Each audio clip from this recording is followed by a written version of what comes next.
Tommy, What? this makes me cry. It's just like, Good morning, Philippines!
good morning, everything. Good morning, guys. Lutuan ko lang si Tommy ng, bumangon na siya. Ang, kasi, yung masakit yung, di ba kagabi, kahapon, na busy siya. Tika muna, guys, ha. So, kahapon, na busy siya doon, niya sa garahean. So, na ata yung likod niya, sumakit na naman. Yung katulad ng sakit na naramdaman niya noon. And, so bumangon siya. Sabi niya, gusto daw niya ng itlog. So, lutoan na rin yung itlog. Scrambled. And then, may plano siyang pupunta sa isang bahay. Then, ngayon, hindi alam kung anong gagawin. Kasi masakit yung likod. So, what's your plan? You're not going to the other house if you feel like that. I am going. Han, you're back. Can you promise me not to carry stuff? Remember the pain that you feel. Remember, surgery if you don't listen.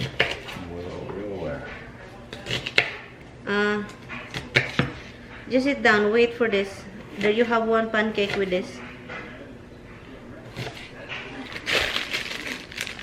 The doctor said do what you always do when it starts. Careful with my camera.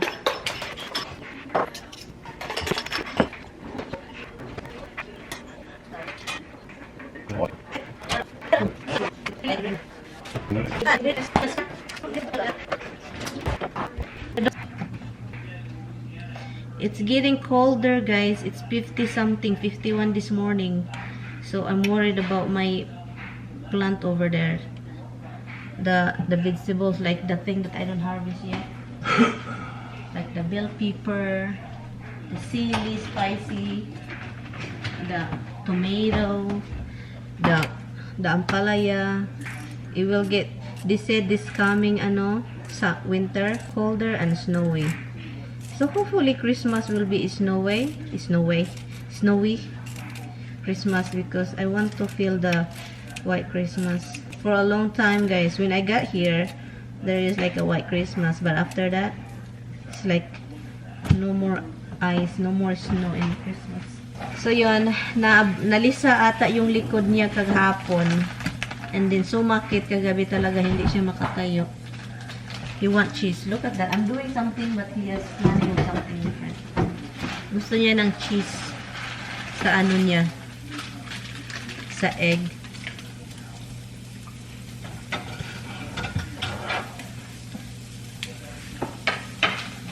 Anyway, guys, so mamaya aalis si Tommy daw. So gusto niyang pumunta doon kasi yung kapatid at asawa ng kapatid niya at saka yung kapatid pupunta doon. Nagpapak. Hindi ako makapunta doon kasi gabi-gabi sila uuwi magkatapos. Yun. So, hindi ko makatulong doon. Hindi ako makapagtulong ba sa paglilinis, paghapot. So, yan. Put it here. That's it because it's gonna be too spicy.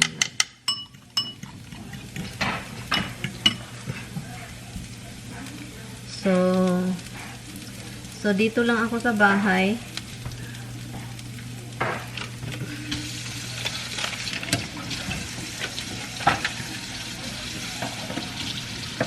That's probably them. This is his breakfast, guys. Tomato. Fresh tomato. Sorry, Han. I don't put tomato there. You are hard-headed. Yun na, guys. Nalagay ko yung iba. Kasi ito, nawala ito. Na-missing ba? Hindi ko nakita. So, ngayon, sabi pa ni Tami, may missing eh. So, buti na lang nakita ni itong happiness. And then, yung dito. Yung picture, yan, dyan ko siya hinang. And yan, I don't know. Kitang-kita ninyo ba? Yan. Hi guys, aalis si Tami. Pero, noog nag-impake siya, sa kwarto niya, maraming makeup. I think Tami is something else. Ang dami daw makeup, so kinikip niya, baka gusto ko raw. So, tignan natin. Hindi daw ito nagagamit. Estee Lauder na tignan natin to. 6 legs, pieces left. Ha? 6 pieces legs. Kasi guys, itong mga Revlon, Estee Lauder na mga pinapadalhan ito si Tami ng mga makeup. Noon yung bata pa siya, single. Yan, walang Akala kasi nila may girlfriend siya. Well, wala siyang girlfriend that time. Pero, binibigyan siya kasi yung trabaho niya, mga kliyente nila noon, mga mayayaman talaga. So, yung mga Revlon, mga kahit anik-anik na mga makeup. Yung mga, ang ganda pa, oh. Okay. This one, ikip ko to. Dito itapon ko. So, kaya yun, ang dami niyang makeup noon, guys. Ang daming lipstick. Pero, tinatapon ko na sila kasi, diba, expire na. It's been, what are you looking, Han? I told you, don't twist your body. He's doing laundry again. Okay, I'll do that. I got it. Slowly.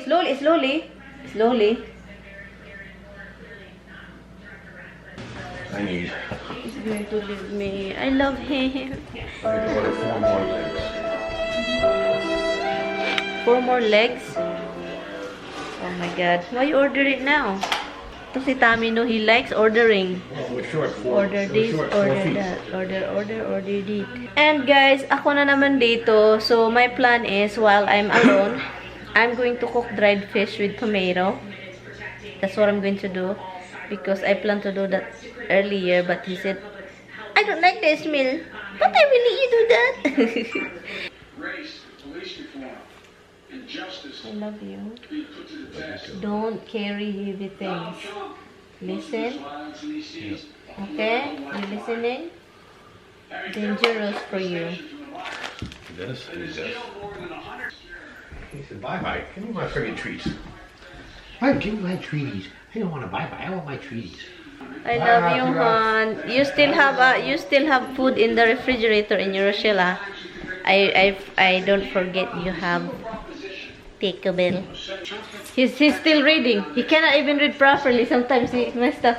He's reading. Common sense would turn around and say, hey, if these are your words, do them without teleprompter. Yeah. Let's not hear what your writers say. Let's hear what you got to say. This thing is like, he's reading, honey. His eyes is very, and then the thing is like his mouth is like trembling, and they're not even his words. They're not like his words. But no, because they're not his words.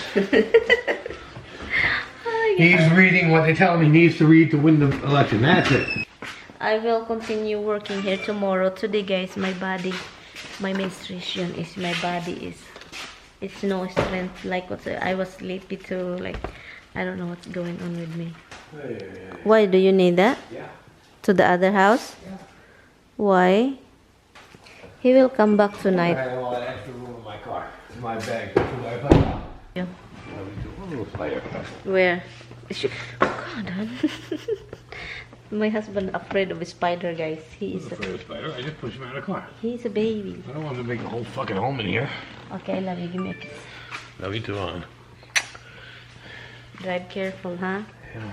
I will talk to you later, okay? Yeah. Okay, what did I told you to Watch do? my back. I got it. Huh? Watch my back. And don't? Don't lift too much. Okay, you listening to that? I thought that was part of watch your back. I love you, hon. Oh, what the hell? Allah.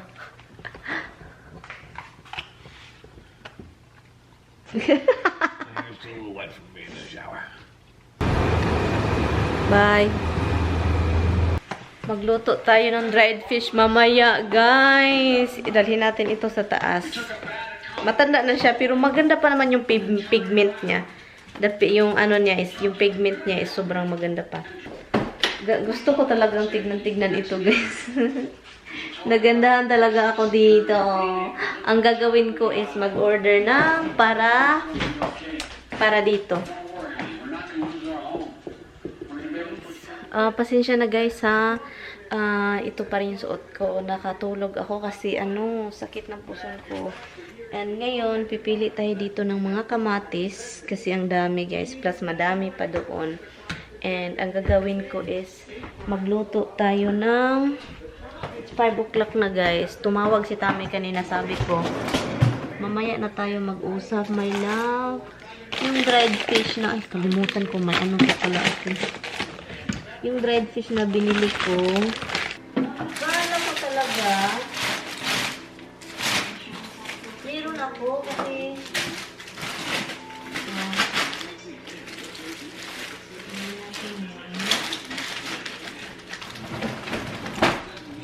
and magluto din ako ng sap-sap. And then lagyan ko siya ng kamatis at saka garlic. Magluto din ako nitong sap-sap kasi gusto ko yung sap-sap. Masarap po yung sap-sap, guys. May yung lasa niya is kakaiba. So, itong bahay, manimaho talaga ito. So, ang gagawin ko is magpausok tayo. Sa kay Tami man, ito galing sa isang bahay. Ito siya.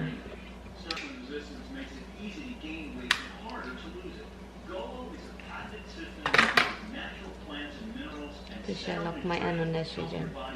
Yan. Siya yung ng amoy. Ito, ang lakas ng amoy. Ang ng amoy niya, maamoy-amoy. Maamoy-amoy.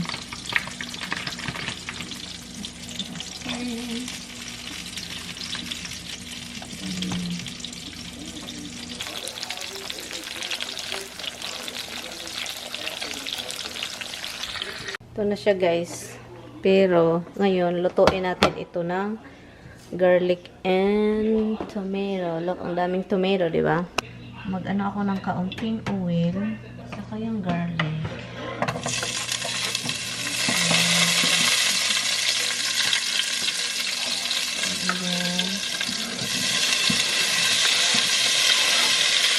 Yan, igisa ko siya kaunti.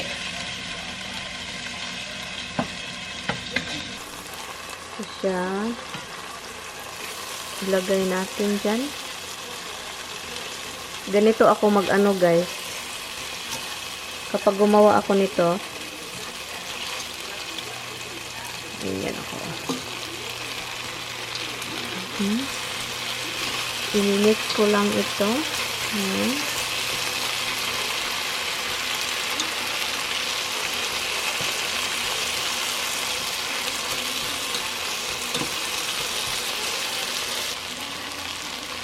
Yun. And then, i-mix ko lang siya. Dahan-dahan lang. Gamitan ko siya nito para hindi siya pag-flip ko, flip over. Lagyan natin ng paminta. Kasi gusto kong may paminta.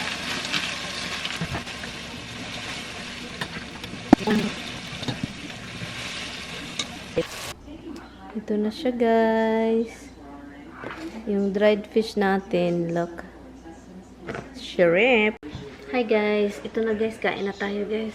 Dinner. Kain. Gutom ako.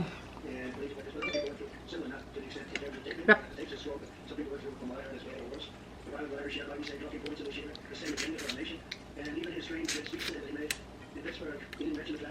Ang sarap ng ano, dried fish na may tomato. Hindi ko na spoxy.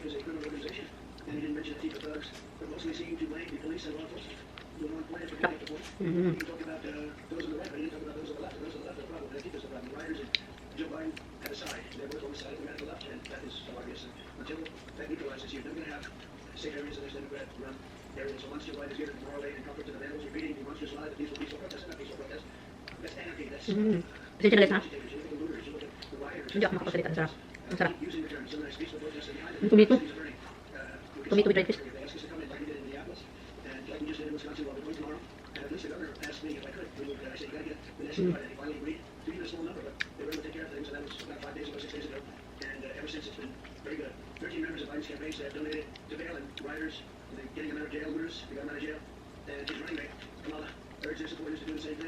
It's outrageous that they're now seeking to shift the blame for the mayhem, and they really want to put it on the backs of the police. I see it. Police there's just a moral law enforcement in this country, and without law enforcement, we wouldn't have a country. We have very talented people, and not allowed to do their job. If you give the radical power, what you're seeing in the Democratic preserving and protecting, then that's what we want to do. We want to destroy our country, we want to destroy our suburbs. I think I've got a long way from allowing that to happen. The suburbs are protected, especially with the rule changes that they have to come out of the situation, and we make much worse. What we're witnessing today is a result of left-wing indoctrination in our nation's schools and universities. Many young people lies about American recognition plagued by racism. Indeed, Joe Biden is going to conventions raise this hateful and destructive message while refusing to say one word about the violence and even discuss law enforcement and police. Those words weren't mentioned. Two words that were taken out were the words under God. Under God. Two very important words in the Pledge of Allegiance, and the caucus, I guess they did it twice. They took it out of the Pledge of Allegiance. I heard it one time and I said, it's strange. That's a big check. I think they made a mistake. Something happened. No, they didn't make a mistake. They did it later on. So they took the word, essentially, they took the word God out of the Pledge of Allegiance. We're not taking the word God out of anything. We're not taking it out of the Pledge of Allegiance. We're not taking the word God out of anything. At our convention, we highlighted law enforcement heroes and repeatedly emphasized that violence has no place in American political discourse. The left's war on police, state history, and American values is tearing our country apart, which is what they want. They think everybody's gotten out of control. They're unable to control this radical left. Crazy movement, but we can control it very quickly, very, very quickly indeed. The only path to unity is to rebuild a shared national identity focused on common American values and virtues, which we have plenty. This includes restoring patriotic education in our nation's schools, where they're trying to change everything that we've learned. What we've learned, in fact, what most of you have learned, they want to change it. They want to change it for whatever reason.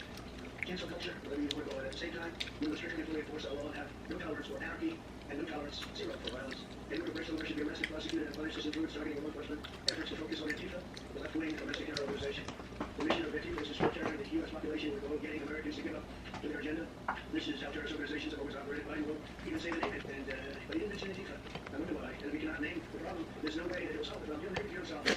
In fact, Biden would give Antifa exactly what it wants. The foreign policy agenda is asking for. And that happened. We don't have much of country left. Hello guys, it's 10:30 na ng gabi. Hindi pa ako sleepy pero I'm kind of dizzy kasi nga hindi maganda pakiramdam ko. And si Tami pauwi na yon, malapit na daw siya, so hintayin ko na lang siya guys kasi malapit na daw siya. And yun, walang sasakyan. Ay, sabi ko sa kanya, the house will be smells dried fish. Kasi nagluluto tayo kanina, di ba? What? Who's here?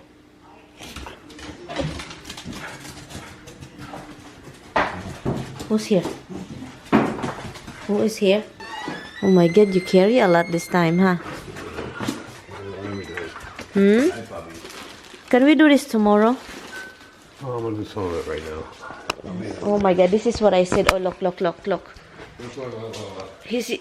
Tommy? What? This makes me cry. It's like I'm not even done here. Yeah, no kidding.